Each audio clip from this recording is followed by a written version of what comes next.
পোলাও আর মাংস থাকলে সাথে আর কিছু লাগে না। আর মাংস বলতে কষা মাংস।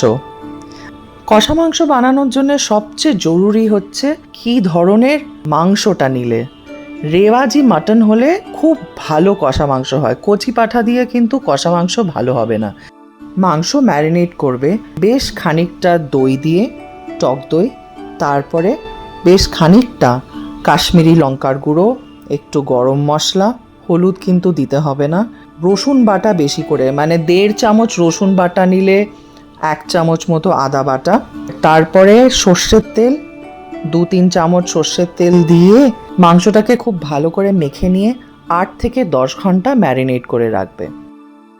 তারপরে রান্না করার 1 ঘন্টা আগে ফ্রিজ থেকে বের করে রাখবে। যদি রাত্রিবেলা ম্যারিনেট করেছো তো সকালবেলা বের করে রাখবে।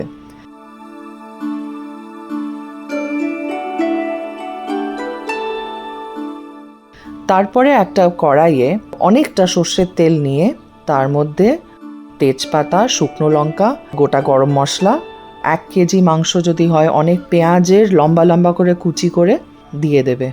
এবার ওটাকে একটা মিডিয়াম ধরনের আঁচে নাড়াচাড়া করতে থাকবে যাতে পেঁয়াজটা ভালো করে ক্যারামেলাইজ হয়ে যায়। একটু নুন দিয়ে দেবে, তাহলে তাড়াতাড়ি, অনেকটা পেঁয়াজ আছে তো রান্না হতে সময় লাগে, তো একটু নুন দিয়ে দিলে তাড়াতাড়ি পেঁয়াজটাও মজে যাবে।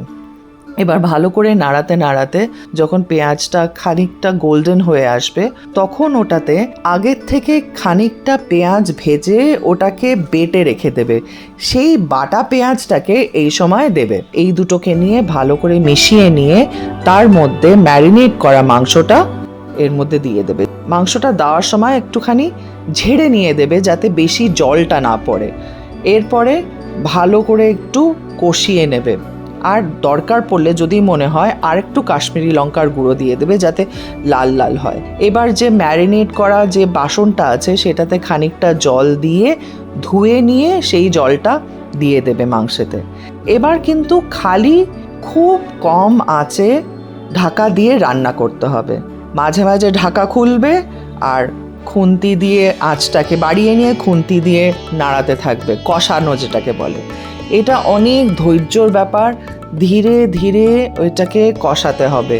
আর যদি ম্যারিনেশনে নুন না দিয়ে থাকো তাহলে এই সময় নুনও দিও। নুন দিয়ে এবার ভালো করে মাংসটাকে কষাতেই থাকতে হবে।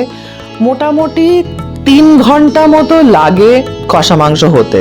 এবার এই কষা মাংসটা পোলাওয়ের সাথে খাও, পরোটার সাথে খাও, লুচির সাথে খাও, যে কোনো জিনিসের সাথেই কষা মাংস খুবই ভালো লাগে। হোপফুলি তোমাদের এই রেসিপিটা খুব ভালো লাগলো, ট্রাই করে দেখো। আর ভালো লাগলে শেয়ার করো, একটা কমেন্ট করো, আর তোমার বন্ধুদের সাথে অবশ্যই শেয়ার করো।